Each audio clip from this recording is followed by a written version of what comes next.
to say. Frost is our friend in this time of year, for winter is here to stay.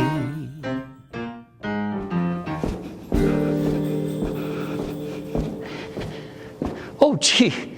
Welcome, everyone. I didn't see you here. I didn't know you were coming this morning.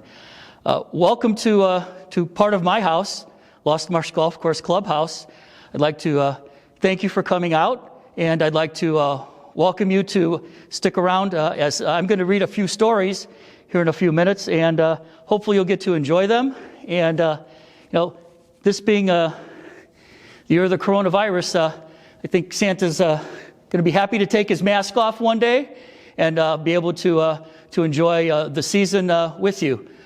Before I get a chance to start, just like to say Merry Christmas to all, good health and peace, and please be safe, everyone. Please be safe.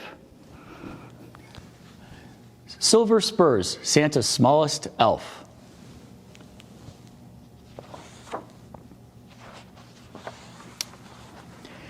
Have you ever wondered how Santa Claus comes down your chimney to leave all those nice gifts and toys?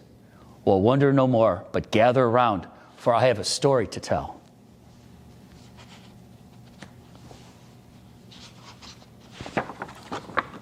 You see, a long time ago, everyone had a fireplace to keep them warm and to cook their food. And every fireplace had a chimney. Once a year at Christmas, Santa came down those large chimneys with treats and toys for girls and boys in many lands.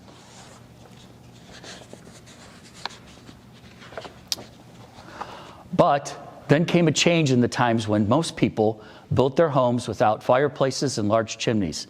This made that chimney large. It gets smaller and smaller, and sometimes there was no chimney at all.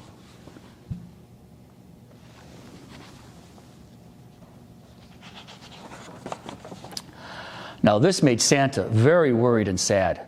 How could you take gifts and toys to all the little girls and boys if you didn't have a large chimney for Santa to come down? Just last year, Santa got stuck in a red brick chimney that was too small. Santa grunted and wiggled and grunted, but couldn't get out. So Santa's reindeer came to help him. They pulled and tugged and pulled, and got him free at last. But much time was lost, and part of the seat on Santa's pants. Santa was having so much trouble with those small chimneys.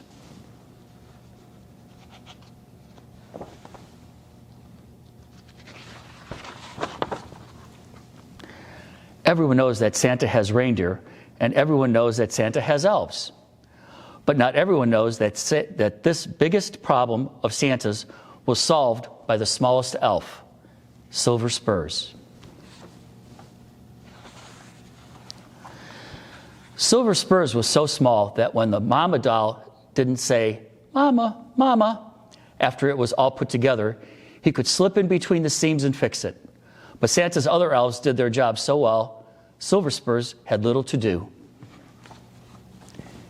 See all the toys? That's coming from Santa's workshop.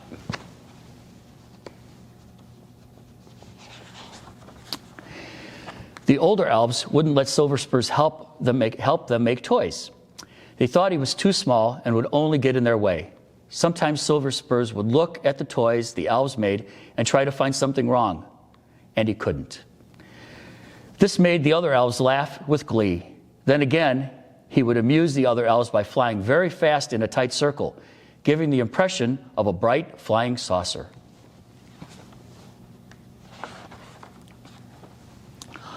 All this made Silver Spurs very tired, and he often curled up in a cozy spot to take a long nap. Can you guess where that spot is? The elves only woke Silver Spot when they had a special job. Silver Spurs had a bright star on the front of his shirt and had bells up one sleeve of his shirt and down the other. I could hear the bells. The bright glow of the star and the tinkling bells made it easy for the other elves to find him. Sometimes to wake him, they had to sprinkle water on him. Then, like a streak of silver for he was as fast as a hoof on Santa's reindeer. He fixed the toys so that once again he could sleep. I'll let you take a look at Silver Spurs. He's right up here.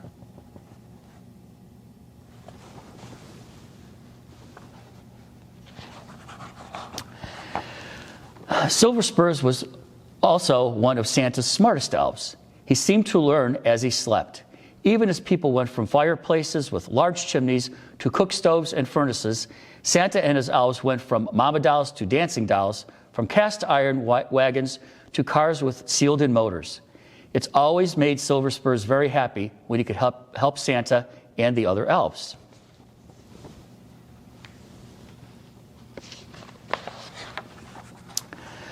Now, Silver Spurs loved to snuggle in Santa's soft beard and take his nap. Sometimes when Santa laughed, if you had been there and listened, you might have heard the little bells tinkle and Silver Spurs chuckle too. On the day before Christmas, Santa was sitting in his big chair and Silver Spurs was napping in Santa's soft beard. Santa was thinking about the narrow chimneys. The more he thought, the more sad Santa became. And then a tear rolled down his cheek and into his beard. And out jumped Silver Spurs. After Silver Spurs wiped his eyes with the back of his hands, he noticed Santa's long, sad face and asked, "Why, Santa, what is the matter?"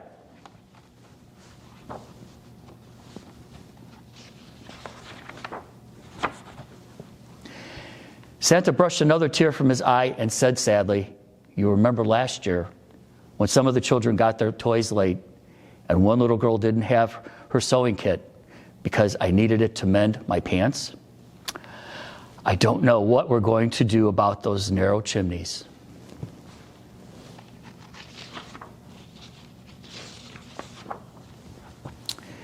Seeing how sad Santa felt, Silver Spurs shook his little bells, sat down on Santa's finger, and thought and thought.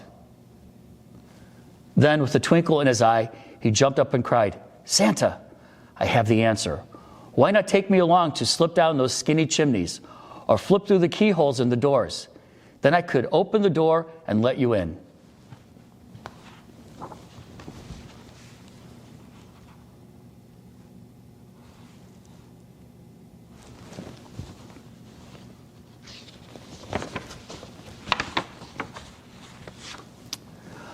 When Santa heard this, he raised his eyebrows and with a big smile said loudly, "That's it, Silver Spurs, that's it. Let's be on our way. The toys are ready, the children are waiting." And off they went to deliver the many toys for the little girls and boys.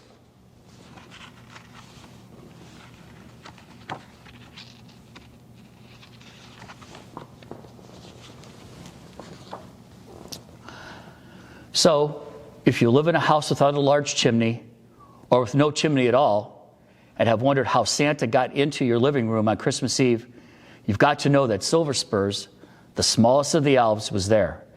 And on Christmas Eve, if you see what you might think is a falling star, just wave your hand and shout a cheery, "Hi there, Silver Spurs, Merry Christmas."